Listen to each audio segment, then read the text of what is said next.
रूपेण हतदैत्यमावने घोररूपे महारावे भैरवी नमोस्तुते। When you say Tantra, one has often heard the term tantric, and and there's various kinds of things floating around about it. Can you just shed some light on what essentially, is there something like a dark arts or what? Most of the existence is dark art. Light is only a small happening in this existence, isn't it? Isn't most of the existence dark? Yes. Light is a very small happening, a very limited happening. If light has to come, something has to burn. To have these lights going, something in this planet is burning right now. You must understand this, ecologically aware people. To have all these dots of light, something is burning somewhere. We say the bulb is burning, that is also burning, but something else is burning to keep this burning, isn't it? This is the way of the light. Whether it's the light bulb or the sun, something is burning. Whatever is burning is bound to get over someday. Yes? So that's why we say, if you're burning irresponsibly, we say, you're burning the candle from both the ends. Because we understand, if light has to come, something has to burn. So if you are burning to cause light, you better control the light and keep it at the minimum, otherwise things will burn up very soon. So light is a very limited happening. The whole cosmos is a dark art. No? So, there is a lot of dark art that one can practice, not necessarily life negative. Dark arts are not necessarily life negative. When we say occult, because you have heard of some lousy occultist who is trying to destroy somebody's lives, cause disease, cause death, because of that you think that occult is always a negative thing because socially you are exposed to only that kind of people. But occult is also of the highest order. Shiva is an occultist. Every guru is an occultist, okay? Right now I initiate you to Shambhavi, it's an occult. Otherwise how would it work? Occult means a certain capability. It's a certain technology. Right now I can pull out my cell phone and speak to somebody in another part of the world. This is a technology. Suppose without the cell phone, right now if I speak to somebody in United States just like this is occult. So technology is not very different from occult. You're using different kinds of material, but it's actually the same thing. When modern technology was not there, occult was extremely relevant. But today, occult's relevance is receding as modern technology progresses. See, now you came from Mumbai, Bombay, Mumbai. I'm getting it right in your head so that you don't get into trouble. Suppose 1,000 years ago, you heard of Sadhguru in Coimbatore, but your heart is longing, you want to go. But Mumbai to Coimbatore, walking and coming, not a simple journey. If you venture, you don't know whether you'll again go back to Mumbai or not. You don't know what to expect on the way, you may never make it. So, you sit in Mumbai and, oh Sadhguru, please reach out to me, I cannot come, please. Now if I felt like doing something to Atul, who's in Mumbai and incapable of coming to Coimbatore, then maybe I want to initiate him into Shambhavi in Mumbai. But Atul's mind runs all over the place. He sits down and he feels something, then he thinks, oh, maybe I'm just imagining nonsense. His wife tells him, you going crazy, man? Somebody that you've not seen is doing something to you, shut up and go back to work. He's beginning to feel something, but his logic, his reason, the family, tells him, don't be stupid. And then what Sadhguru will do is pick up a South Indian jasmine flower which cannot grow in Mumbai, and Atul is sitting like this, it fell into his hand. Now he will sit ready for Shambhavi, to be initiated, because one jasmine flower was delivered. But today, I would rather call you and say, come, or send somebody with a brochure and say, come and get it here. Or if I want to send you a jasmine flower, I'll use DHL.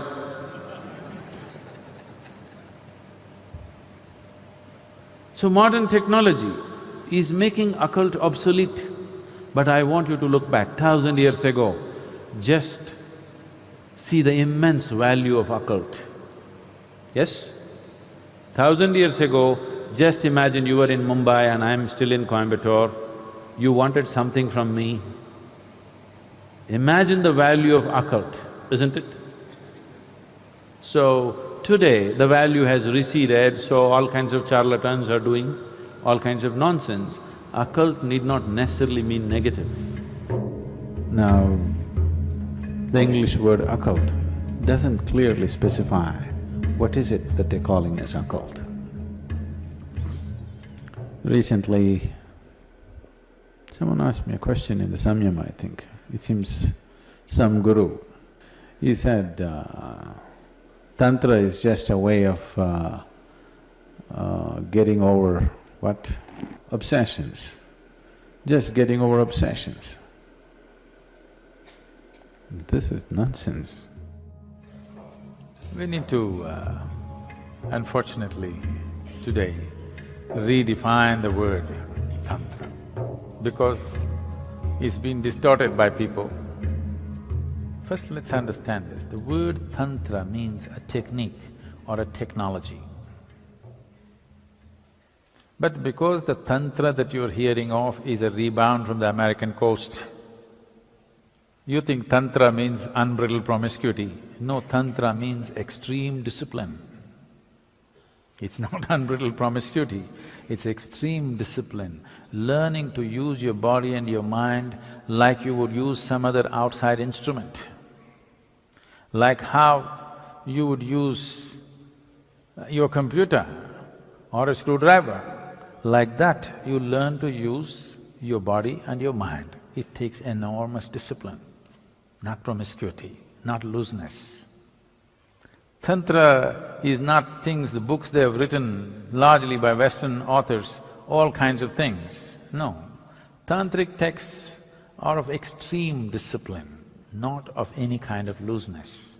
Because they're talking about the body, and right now the modern societies, if you say body, they're fixated about reproductive organs in the body and nothing else about the body. So if you say body, they're only thinking of a few body parts, they forgot the brain. Because they're only thinking a few body parts, they're thinking about sexuality and nothing beyond that. It is about learning to use the body like a phenomenal mechanism, and it is. If you do not know how to use it, what will you do here? If you do not know how to use your physical self and the energy behind it, what will you do? You will have no impact on anything. So this is Tantra. Tantra means technology, Tantra means a certain capability. There is no guru without a Tantra. If he has no technology, he is not a guru. He can only be a gentle saint who will bless everybody, bless everybody, bless everybody. A blessing has no discretion. Now, if you were a thief, if you met a saint, you would seek his blessing and he will bless you so that you could do your job well today. Because his blessing has no discretion. He cannot be, because that's not in his control. Even the bandit tribes the Pindaris and people like that, they had their own gods and goddesses, they had their own saints. Their gods always guided them which home to hit today. Very successful they were. They pursued their profession for centuries. Banditry is their profession. So unless you are just the gentle lily kind of saint who just blesses and blesses and blesses, I'm not trying to belittle that. They're beautiful in their own way, but they're not of any… they're not for people who are lusting for enlightenment. They're not for those people. They're only for people who are just seeking small improvements in their life. If you walk into a Home Depot, you can make some improvements to your life, isn't it? Yes or no? You can actually. I see every day on the television people come and say, "Oh, I just bought this bed, my whole life has changed, it's amazing." I didn't know I didn't know some a bed or a pillow could do that, I didn't know that.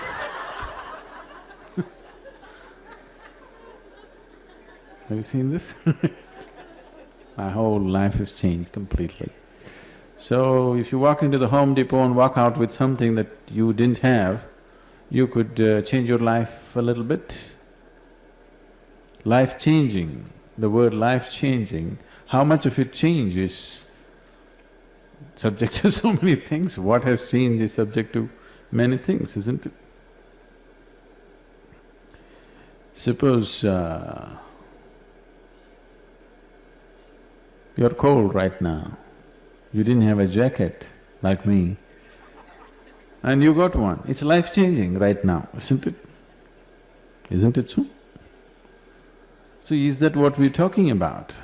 If that is so, it is fine, blessing and blessing and blessing.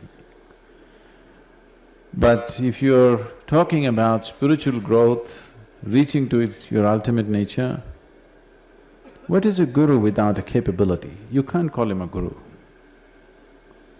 So capability means a certain ability to do things which people cannot do for themselves. So if there is… I want this to be clear in your head, if there is no Tantra, when I say Tantra, if there's no technology, Tantra is just a Sanskrit word for technology, not the way you've been psyched to believe. So if there is no Tantra, there is no guru, really.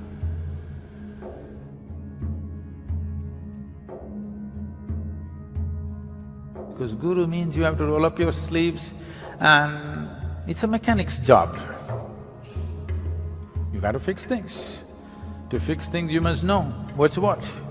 You must have some technology in your hand, and that is Tantra. Is there Tantra in Isha? Very much. All across the board, various kinds. But the significance of yoga is that it is not ritualistic. There are two dimensions of Tantra.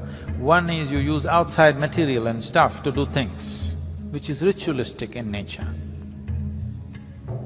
The yogic Tantra is such that you use only your physical body and the energy system. You don't need any other material.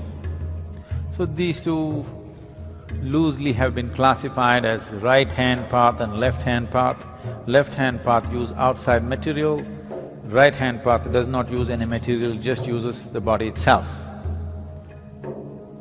Largely, this is yogic Tantra, largely just what we do within ourselves.